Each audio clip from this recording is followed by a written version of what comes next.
सनातन हिंदू धर्म में तुलसी के पौधे का महत्व तो सबसे अधिक है। इसकी सबसे पहले पूजा भगवान विष्णु जी ने की थी। श्री हरि कहते हैं, जिस प्रकार देवी लक्ष्मी से वैकुंठ को ऐश्वर्य प्राप्त है, उसी प्रकार वैकुंठ में तुलसी के कारण ही पवित्रता प्राप्त है। पृथ्वी लोक पर जिस स्थान पर भी तुलसी का पौधा होगा, इस स्थान पर कभी बुराई का वास नहीं होगा। ऐसा स्थान सबसे अधिक पवित्र होगा। इसी कारण से हमें हमारे घर में तुलसी का पौधा अवश्य ही लगाना चाहिए। तुलसी के पास दीपक जलाने से क्या होता है, आइए जानते हैं इस प्राचीन महान कथा के माध्यम से, जो भगवान श्री कृष्ण ने देवी सत्यभामा को सुनाई। एक समय की बात है, देवी सत्यभामा भगवान श्री कृष्ण के पास आकर उनसे पूछने लगी है, स्वामी, आपने मुझे तुलसी के पौधे को जल देने का महात्म्य सुना दिया है, लेकिन तुलसी के पास दीपक जलाने का क्या महात्म्य है? रोज शाम को तुलसी के पास दीपक क्यों जलाया जाता है? इससे मनुष्य को कौन सा फल प्राप्त होता है? तुलसी के पास दीपक जलाने की विधि क्या है तथा दीपक लगाते समय कौन से मंत्र का उच्चारण करना चाहिए, कृपया आप मुझे विस्तार से बताइए। भगवान श्री कृष्ण कहते हैं, हे देवी, आज तुमने समस्त संसार के कल्याण की भावना से बहुत ही उत्तम प्रश्न किया है। तुम्हारे इस प्रश्न का उत्तर देने से पूर्व मैं तुम्हें एक प्राचीन इतिहास सुनाता हूं, जिससे तुम्हें तुम्हारे सभी प्रश्नों के उत्तर मिल जाएंगे। शाम को तुलसी के पास दीपक जलाने से जो फल मिलता है, उसी का वर्णन मैं इस कथा में करूंगा। इसलिए तुम इस कथा को ध्यान पूर्वक सुना। इस कथा को ध्यान से पूरा सुनने मात्र से ही मनुष्य को 100 वर्षों तक तुलसी के पास दीपक जलाने का पुण्य प्राप्त होता है। देवी सत्यभामा कहती हैं, हे प्रभु, मैं इस कथा को सुनने के लिए उत्सुक हूं। कृपया आप इस कथा को मुझे सुनाइए। मैं इस कथा को ध्यान पूर्वक सुनूंगी। तब भगवान श्री कृष्ण देवी सत्यभामा को वह कथा सुनाने लगते हैं। हे देवी, पूर्व काल की बात है। दक्षिण दिशा में तुंगभद्रा नाम की एक बहुत बड़ी नदी है। उसी नदी के किनारे हरिहरपुर नाम का एक अत्यंत सुंदर नगर बसा हुआ है। इस नगर में हरि दीक्षित नाम के एक ब्राह्मण निवास करते थे। वो अत्यंत गुणवान, चरित्रवान, धर्म कार्य करने वाले तथा वेदों के मार्ग पर चलने वाले थे। उन्होंने समस्त शास्त्रों का अध्ययन किया हुआ था। उसी ब्राह्मण की एक पत्नी थी, जिसे लोग दुराचारी कहकर पुकारते थे, क्योंकि उसके कर्म ही उसके नाम के अनुसार थे। वह सदैव ही अपने पति को अपमानित करती थी, अपने पति के लिए कुवाच्य कहती थी, पति को भयंकर दुख देती थी, पति के लिए कभी भोजन नहीं बनाती थी। उसने अपने पति के साथ कभी शयन नहीं किया, कभी उसके साथ प्रेम से व्यवहार नहीं किया। पति के मित्र और परिवार के लोग घर पर आते तो वह स्त्री उनको अपमानित करके भगा देती थी और स्वयं काम भाव से उन्मत्त होकर निरंतर अन्य व्यभिचारिणी स्त्रियों के साथ घूमती रहती थी।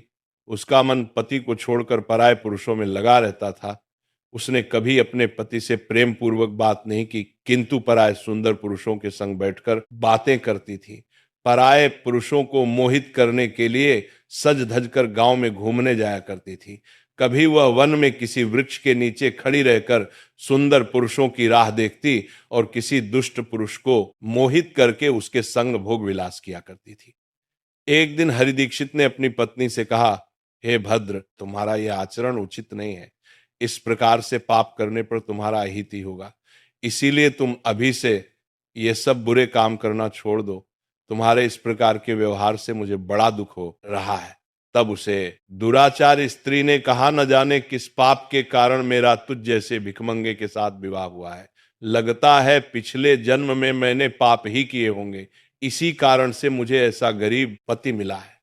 तू मेरी कोई भी इच्छा को पूर्ण नहीं कर सकता। मुझे विवशता के कारण तेरी इस झोपड़ी में रहना पड़ता है, भिक्षा में लाया हुआ भोजन खाना पड़ता है। अब और अधिक मैं इस कष्ट को सहन नहीं करने वाली। किसी दिन मैं तुझे छोड़कर अवश्य चली जाऊंगी। तेरे साथ रहूंगी तो इस जन्म में भी मेरे द्वारा पाप ही होंगे। इसीलिए अब मैं किसी अन्य धनवान पुरुष से विवाह करूंगी। हरि दीक्षित ने अपनी पत्नी से कहा, हे प्रिय, तुम इस प्रकार के अपशब्द न कहो।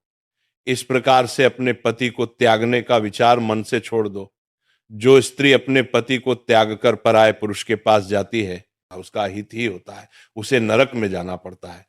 उस दुराचारी पत्नी ने कहा, नरक में तुम्हें जाना पड़ेगा क्योंकि तुम कोई काम धंधा तो करते नहीं, भीख मांग कर खाते हो और मुझे भी जूठन खिलाते हो। पत्नी को दुखी और असंतुष्ट रखने वाला पति भी नरक में ही जाता है, और तुम्हारा घर कोई नरक की सजा से कम नहीं है। तुम्हारे साथ इस घर में रहने से अच्छा है मैं नरक में जाकर रहूं। इस प्रकार उस हरिदीक्षित की पत्नी ने अनेक प्रकार के कटु वचनों से अपने पति का अनादर किया और उसे अपमानित किया। श्री कृष्ण कहते हैं, देवी, जो स्त्री अपने पति का अनादर करती है, जो अपने पति का अपमान करती है, उसके घर में दुर्भाग्य ही आता है। पति को छोड़कर पराये पुरुष के पास जाने वाली स्त्री को नरक में दंड अवश्य ही भोगना पड़ता है। अब आगे सुनो, उसे दुराचारी स्त्री के साथ क्या होता है। एक दिन वह दुराचारिणी स्त्री वन में जाकर एक वृक्ष के नीचे खड़ी हो गई। उसका चित्त काम से भरा हुआ था। वह किसी सुंदर कामी पुरुष की राह देख रही थी, किंतु बहुत समय बीतने के बाद भी उस स्थान पर कोई पुरुष नहीं आया। इसीलिए वह अत्यंत दुखी हो गई और प्रियतम की खोज में इधर उधर देखने लगी। उस दिन उसका सारा परिश्रम व्यर्थ हो गया। वह वहां खड़ी होकर वह नाना प्रकार की बातें कहकर विलाप करने लगी। हाय हाय, आज तो इस मार्ग से कोई भी सुंदर पुरुष नहीं आया। अब मैं कैसे अपनी काम शांति करूं? आज की रात कैसे बीतेगी? कौन मेरे इस सुंदर शरीर का उपभोग करेगा? मेरी जवानी और सुंदरता तो अकारण ही नष्ट हो रही है। कोई भी सुंदर शरीर को पाने की कामना नहीं करता। अब मैं कहाँ जाऊं? कौन मुझे अपनाएगा? कौन मेरे साथ भोग विलास करेगा? मेरा पति तो मूर्ख है, किंतु अब ऐसा लगता है कि संसार ही मूर्ख पुरुषों से भरा पड़ा है। कोई भी इतनी सुंदर स्त्री को पाने की कामना नहीं कर रहा है। मैं तो इतनी सुंदर हूं कि देवता भी मुझे पाने की इच्छा करेंगे, लेकिन यह संसार तो पापी और तुच्छ पुरुषों से भरा पड़ा है, जो मुझे अप्सरा जैसी सुंदर स्त्री को दुर्लक्ष्य कर रहा है। हे भगवान, कोई सुंदर, बलवान और पराक्रमी नर हो तो उसे मेरे पास भेजिए। चाहे वो मेरा भक्षण भी कर लेगा तो भी मैं प्रसन्नता से उसका आलिंगन कर लूंगी। भगवान श्री कृष्ण कहते हैं, हे देवी। इस प्रकार से वो स्त्री जोर जोर से विलाप करने लगी। उसी जंगल में एक भयानक बाघ निवास करता था। उस पापनी स्त्री की आवाज सुनकर वह जाग गया और उछलकर उस स्त्री का भक्षण करने के लिए उसके पास गया। उस बाघ का नाम था ध्वंसक। ध्वंसक का रूप अत्यंत भयानक था। उसका शरीर काले और नारंगी धारियों से युक्त था, जो जंगल की छाया में घुल मिल जाता था। उसकी आंखें अंगारे की तरह लाल थीं, जो अंधेरे में भी चमकती थी। उसके जबड़े से लंबी तीक्ष्ण दांत बाहर निकले हुए थे, जो किसी भी जीव को चीरने के लिए पर्याप्त थे। उसकी गहरी गर्जना पूरे वन में गूंजती थी, जिससे आसपास के जीव कांप उठते थे। ध्वंसक की लंबी मजबूत पूंछ उसकी ताकत का प्रतीक थी। वह अपनी मांसल बलिष्ठ टांगों से जंगल में तेजी से दौड़ सकता था। ध्वंसक का पूरा शरीर शक्तिशाली मांसपेशियों से भरा हुआ था, जिससे वह एक ही झपट्टे में अपने शिकार को धराशायी कर सकता था। उसकी नाक से बार बार गर्म सांसें निकलती, मानो वह हर पल अपने अगले शिकार की तलाश में हो। ध्वंसक का एकमात्र लक्ष्य उन पापी और दुराचारी लोगों का भक्षण करना था, जिन्हें उसकी नियति ने उसे सौंपा था। उस भयंकर बाघ को अपने सामने खड़ा हुआ देखकर उस स्त्री के पसीने छूटने लगे। वो भय से थर थर कांपने लगी। वो स्त्री कुछ करती, इतने में ही उस बाघ ने अपने पंजे से उसे घायल कर दिया और वह स्त्री जमीन पर गिर पड़ी। जमीन पर गिरते ही वह स्त्री चिल्लाते हुए बोली, अरे बाघ, तू किस लिए यहाँ पर आया है? मुझे क्यों मार रहा है? मैं यहाँ पर अपने प्रियतम को खोज रही थी, तू मुझे छोड़ दे। मेरा भक्षण करके तुझे क्या मिलेगा? उस स्त्री की यह बात सुनकर वो भयानक बाघ क्षण भर के लिए रुक गया और हंसते हुए बोला, हे दुष्टा, आज विधाता ने तुझे मेरा ग्रास नियुक्त किया है। तुझ जैसी पापिनी स्त्रियों का भक्षण करना ही मेरा काम है, तभी मुझे इस शरीर से मुक्ति मिलेगी। वह स्त्री कहने लगी, हे बाघ, तुम कौन हो? मुझे सच सच बताओ, तुम्हें किस कारण से बाघ होना पड़ा और तुम मुझ जैसी स्त्रियों का भक्षण क्यों करते हो? पहले मुझे सारी बात बताओ और फिर मेरा भक्षण करो। फिर ध्वंसक नाम का वह बाघ कहने लगा, हे पापिनी, मैं तुम्हें मेरे पूर्व जन्म का वृतांत सुनाता हूं कि किस कारण से मुझे बाघ होना पड़ा। पूर्व काल में दक्षिण देश में अमलाहा नाम की एक पवित्र नदी बहती थी। उसी नदी के तट पर मुनि पद्मा नाम की एक नगरी बसी हुई थी। यह नगरी अपने सुंदर मंदिरों, शांत वातावरण और धार्मिक अनुष्ठानों के लिए प्रसिद्ध थी। वहां एक ब्राह्मण का परिवार निवास करता था। मैं उस परिवार में जन्मा था। मेरा नाम वेदानंद था। मेरे पिता एक आदर्श ब्राह्मण थे, जो यज्ञ, हवन और धार्मिक अनुष्ठानों का पालन करते थे। उस बाघ ने आगे कहा, हे स्त्री, मैंने अपनी किशोरावस्था में वेदों का अध्ययन किया और यज्ञ आदि धार्मिक कार्यों में पारंगत हो गया। लेकिन जैसे जैसे मैं बड़ा हुआ, मेरे मन में धन का लोभ बढ़ता गया। अनेक यज्ञों का आयोजन किया, धन, लेकिन वे यज्ञ धार्मिक उद्देश्य से नहीं, बल्कि धन संग्रह के लिए थे। मैं उन पापियों के लिए यज्ञ करता था जो धर्म से दूर थे और उनके घर का भोजन करता था। मैंने धन के लोभ में उनके अनैतिक कार्यों का समर्थन भी किया। धर्म के मार्ग से भटकते हुए मैंने उन वस्तुओं का दान भी स्वीकार किया जिन्हें ब्राह्मण को नहीं लेना चाहिए। मेरा मन इतना लोभी हो गया था कि मैं क्षण के बहाने दूसरों से धन लेता और फिर उसे कभी वापस नहीं करता। मैंने अनेक प्रकार के छल कपट किए और इस प्रकार पाप करते हुए कई वर्ष बीत गए। समय के साथ मेरा शरीर कमजोर हो गया, निर्भय बाल सफेद हो गए, आंखें धुंधली हो गई और मुंह के दांत गिर गए। परंतु धन का लोभ अब भी मेरे मन से नहीं गया और मैं पाप करता रहा। उसे बाघ ने अपने दुख भरे स्वर में आगे कहा, एक दिन धन के लालच में मैं फिर से नदी के किनारे गया। वहां मैंने अन्य धूर्त ब्राह्मणों के साथ मिलकर लोगों को ठगा। हम सभी ने झूठे मंत्रों का उच्चारण किया और बिना विधि विधान के ही देवी देवताओं का पूजन किया। इसका उद्देश्य केवल अधिक से अधिक धन दान में प्राप्त करना था। हमने लोगों को धर्म के नाम पर धोखा दिया। उस दिन मैंने काफी धन एकत्र किया, लेकिन उसी समय मेरे साथ एक भयानक घटना घटी। मैं उसी दिन नदी के तट पर बैठा हुआ था। तभी एक बीमार और भटकता हुआ कुत्ता मेरे पास आया। मैंने उसे दुत्कार कर भगा दिया, लेकिन वो क्रोध में आकर मेरे पैर में काट बैठा। मैं मूर्छित होकर वहीं गिर पड़ा। उसी क्षण मेरे प्राण निकल गए। मेरी मृत्यु के बाद यम के दो दूत प्रकट हुए। वे काले और भयानक रूप वाले थे और उनके हाथों में जंजीरें थी। उन्होंने मुझे पकड़ लिया और यमपुरी की ओर ले गए। यमपुरी में मुझे यमराज के सामने खड़ा किया गया। यमराज ने अपने दिव्य सिंहासन से चित्रगुप्त को आदेश दिया कि वह मेरे कर्मों का लेखा जोखा प्रस्तुत करे। चित्रगुप्त ने बड़े ही गंभीर स्वर में कहा, हे धर्मराज, यह ब्राह्मण जिसका नाम वेदानंद था ने अपने जीवन में घोर पाप किए हैं। इसने धर्म के नाम पर लोगों को ठगा, झूठे मंत्रों का उच्चारण कर यज्ञ किए और भगवान का अपमान किया। यह धन के लालच में धर्म से दूर हो गया। इसने कभी भी धर्म का पालन नहीं किया, इसीलिए यह पापी ब्राह्मण नरक जाने के योग्य है। फिर यमराज ने अपने दूतों को आदेश दिया, इस पापी को नरक की अग्नि में डाल दो, ये वहां जाकर अपने कर्मों का फल भोगे। इसके बाद मुझे नरक की भयंकर अग्नि में डाल दिया गया। वर्षों तक मैंने वहां की यंत्रणा सहन की। मेरी आत्मा को भयंकर पीड़ा सहनी पड़ी। अनेक वर्षों की सजा के बाद मेरे पापों के कारण मुझे बाघ का शरीर प्राप्त हुआ और मैं इस दुर्गम वन में निवास करने लगा। ध्वंसक ने अपनी कहानी को समाप्त करते हुए कहा, अपने पूर्व जन्म के पापों का प्रायश्चित करते हुए मैंने संकल्प लिया कि मैं कभी भी महात्मा, साधु पुरुष या सती स्त्रियों का भक्षण नहीं करूंगा। मैं केवल उन पापियों, दुराचारी और कुलटा स्त्रियों का ही भक्षण करता हूं जिन्होंने अपने जीवन में अधर्म के मार्ग पर चलकर दूसरों को दुख दिया है। मुझे विश्वास है कि ऐसा करने से मुझे मेरे पापों से मुक्ति मिलेगी और मैं इस शरीर से जल्द ही मुक्त हो जाऊंगा। श्री कृष्ण कहते हैं, हे देवी, इस प्रकार से उस बाघ ने अपने पूर्व जन्म का वृतांत सुना दिया और उस स्त्री से कहने लगा, हे पापिनी, तेरे आचरण से तू उल्टा दिखाई पड़ती है। अपने पति को छोड़कर तू इस वन में अन्य पुरुषों के साथ भोग विलास करने के लिए आई है, इसीलिए आज तू मेरा ग्रास अवश्य बनेगी। इतना कहकर उस बाघ ने अपने तीक्ष्ण नखों से उस पापी स्त्री को मारकर उसे खा लिया और फिर वो बाघ उस स्थान से चला गया।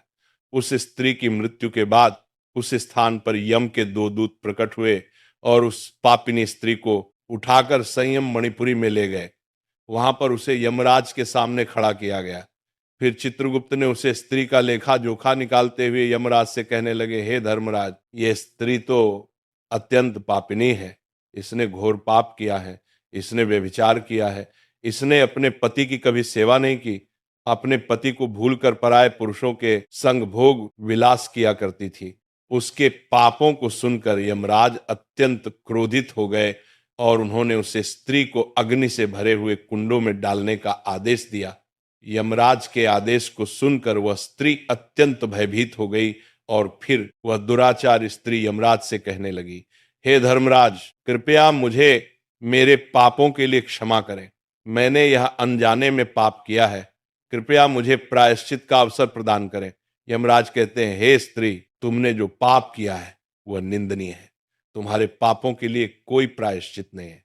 जो स्त्री अपने पति का त्याग करती है, अपने पति को छोड़कर पराये पुरुष के संग विहार करती है, उसे निश्चित ही नरक में जाना पड़ता है। इसीलिए अब तुम्हें नरक की यातनाएं भोगनी ही पड़ेगी। फिर यमराज ने अपने दूतों से कहा, हे दूतों, इस पापी स्त्री को ले जाओ और इसे भयंकर नरकों में डाल दो, ये उसी के योग्य है। फिर यम के दूत उस स्त्री को नरक में ले जाते हैं। फिर अनेक वर्षों तक उसे जलते हुए तेल के कुंड में पकाया गया। फिर उसे निकालकर रौरव नामक नरक में डाल दिया गया। इस प्रकार से उसे अनेक वर्षों तक अलग अलग नरकों में डाला गया। नरक में कष्ट भोगने के बाद वह महापापिनी स्त्री पुनः पृथ्वी लोक पर आकर चांडाल के रूप में उत्पन्न हुई। चांडाल के घर में जन्म लेकर वह फिर से अनेक पाप करने लगी, व्यभिचार करने लगी, अनेक पापी पुरुषों के संग विहार करने लगी। फिर कुछ समय बाद पूर्व जन्म के पापों के कारण उसे कोढ़ का रोग हो गया और वो भयानक पीड़ा सहन करने लगी। उसका अंग अंग जलने लगा, उसके नेत्रों में पीड़ा होने लगी। इस दुख को सहन करती हुई वह दिन बिताने लगी। फिर एक दिन वह तीर्थ में स्नान करने के उद्देश्य से अंतपुर में चली गई। वहां पर वो एक आश्रम के बाहर निवास करने लगी। आश्रम में एक तुलसी का पौधा था।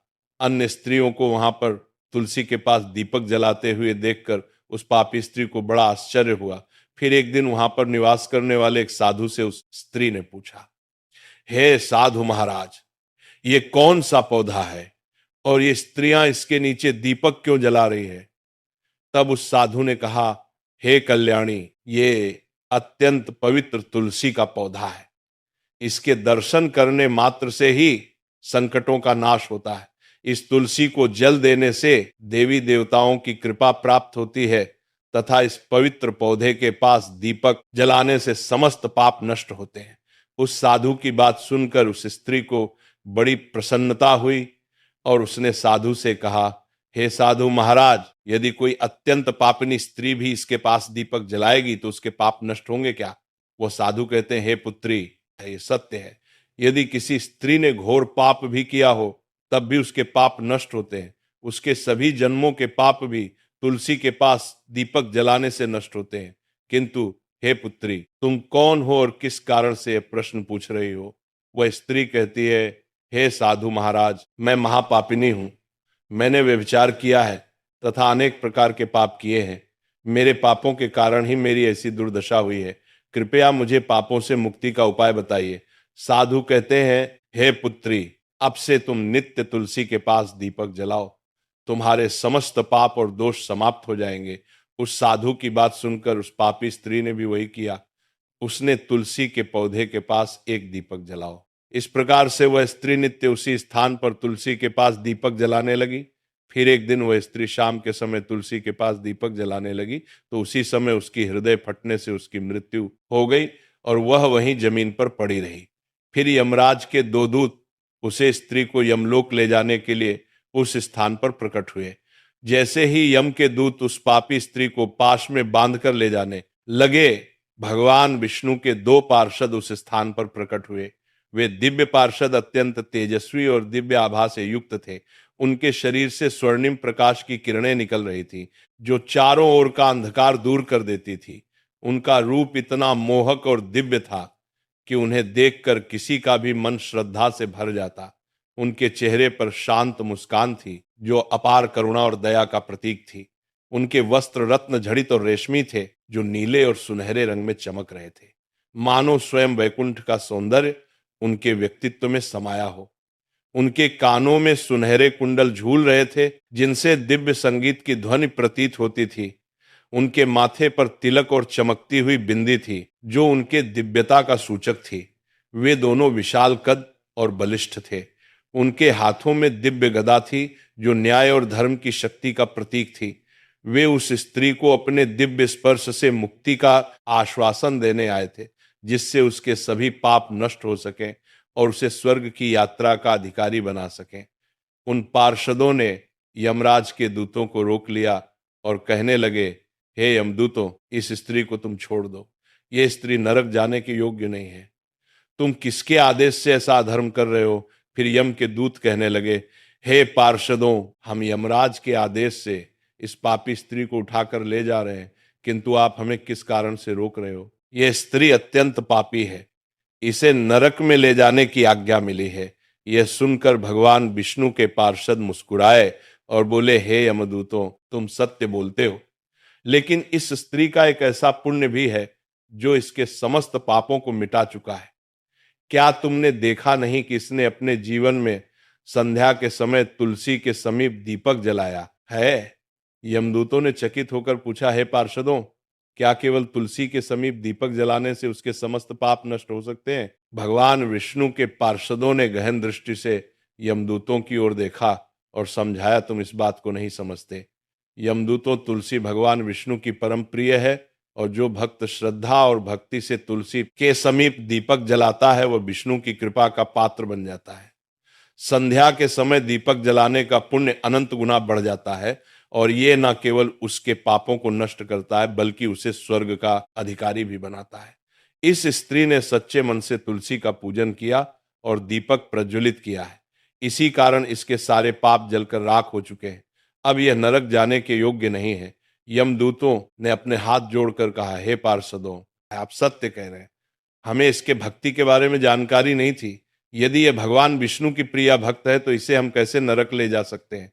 भगवान विष्णु के पार्षदों ने मधुर स्वर में कहा, इसीलिए हे यमदूतों, अब तुम लौट जाओ।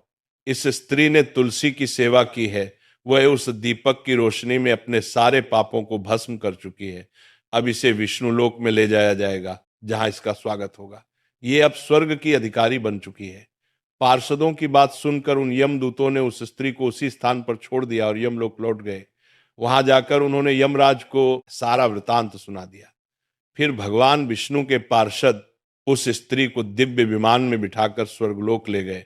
भगवान श्री कृष्ण कहते हैं, हे देवी सत्यभामा, इस प्रकार से तुलसी के पास केवल दीपक जलाने मात्र से ही मनुष्य के सभी पाप नष्ट हो जाते हैं। जो स्त्री नित्य शाम को तुलसी के पास दीपक जलाती है वह सौभाग्यशाली बनती है। उसके पूर्व जन्मों के सभी पाप नष्ट हो जाते हैं, उसे सुख समृद्धि की प्राप्ति होती है। रोज तुलसी के पास दीपक जलाते समय इस मंत्र का उच्चारण करना चाहिए, ओम तुलसी देव्य च विद्महे विष्णु प्रिया च धीमहि तन्नो वृंदा प्रचोदयात्। श्री कृष्ण कहते हैं, हजारों अमृत के घड़ों से नहलाने पर भी श्री हरि को उतनी तृप्ति नहीं होती जितनी वे मनुष्यों के द्वारा तुलसी का एक पत्ता चढ़ाने से प्राप्त करते हैं। 10 शून्य गोदान से जो फल प्राप्त होता है वही फल तुलसी पत्र के दान से पा लिया जाता है। जो मृत्यु के समय अपने मुख में तुलसी पत्र का जल पा जाता है वह संपूर्ण पापों से मुक्त होकर श्री कृष्ण के धाम जाता है। जब भक्त तुलसी के पास दीपक जलाता है तो उसे प्रकाश में नकारात्मक शक्तियों को नष्ट करती है और सकारात्मकता का संचार करती है। ये आध्यात्मिक वातावरण को शुद्ध करता है और घर में देवताओं की कृपा को आकर्षित करता है। दीपक का प्रकाश अज्ञान के अंधकार को दूर करता है और ज्ञान की ज्योति को प्रज्वलित करता है। तुलसी के पास दीपक जलाने से मनुष्य के भीतर शुद्धता और पवित्रता का भाव उत्पन्न होता है, जिससे उसकी भक्ति और ध्यान की शक्ति बढ़ती है। ये मान्यता है कि जब व्यक्ति तुलसी के पास दीपक जलाकर उसकी आरती करता है तो भगवान विष्णु का ध्यान अधिक सरलता से प्राप्त होता है। यह साधक के मन को स्थिर और शांति की ओर ले जाता है, जिससे ध्यान में एकाग्रता बढ़ती है। तुलसी के पास दीपक जलाने का अनुष्ठान सूर्यास्त के समय करना अत्यंत शुभ माना जाता है। इस समय दीपक जलाकर तुलसी माता की आरती की जाती है और भगवान विष्णु का स्मरण किया जाता है। इसे करने से विशेष पुण्य प्राप्त होता है। प्रतिदिन संध्या समय में तुलसी के पास दीपक जलाते समय ओम नमो भगवते वासुदेवाय मंत्र का जाप करना चाहिए। यह मंत्र घर की नकारात्मकता को दूर करता है और भगवान विष्णु की कृपा प्राप्त करता है। तुलसी के पास घी या तिल के तेल का दीपक जलाना शुभ होता है। घी का दीपक अधिक पवित्र माना जाता है, लेकिन यदि संभव ना हो तो तिल के तेल का दीपक भी जलाया जा सकता है। तिल के तेल का दीपक नकारात्मक ऊर्जाओं को दूर करने में सहायक होता है। ऐसा कहा गया है कि जो भक्त प्रतिदिन तुलसी के पास दीपक जलाता है, उसे 7 जन्मों तक पुण्य मिलता है और वह कभी भी दरिद्रता का सामना नहीं करता। उसके घर परिवार में हमेशा सुख शांति और खुशहाली बनी रहती है। धार्मिक ग्रंथों में वर्णित है कि तुलसी के पास दीपक जलाने से पितृदोष, ग्रह दोष और काल सर्प दोष जैसी बाधाएं भी दूर हो सकती हैं। इस उपाय से घर में नकारात्मक ऊर्जा का नाश होता है और सकारात्मक ऊर्जा का संचार होता है। तुलसी के पास दीपक जलाने से आत्मा की शुद्धि होती है और यह जन्म जन्मांतर के पापों का नाश करता है। इससे आत्मा को शांति मिलती है और व्यक्ति को सद्गति प्राप्त होती है। यह भी कहा गया है कि यदि कोई व्यक्ति जीवन के अंतिम दिनों में तुलसी के पास दीपक जलाकर भगवान का स्मरण करता है, तो उसे मृत्यु के बाद यमदूतों का भय नहीं रहता और उसे सीधे भगवान के धाम में स्थान मिलता है। तुलसी के पास दीपक जलाने से देवी लक्ष्मी का आशीर्वाद मिलता है, जिससे व्यक्ति के जीवन में कभी आर्थिक संकट नहीं आता और हमेशा समृद्धि का वास रहता है। तो इस प्रकार से भगवान श्री कृष्ण ने तुलसी के पौधे के पास दीपक जलाने का महत्व बताया है। आपको ये कथा कैसी लगी कृपया कमेंट करके जरूर बताएं। आज की प्रवचन अच्छी लगी तो वीडियो को लाइक जरूर करें, कमेंट में जय श्री कृष्णा जय मां तुलसी जरूर लिखें। साथ ही चैनल को सब्सक्राइब करें। आप सभी का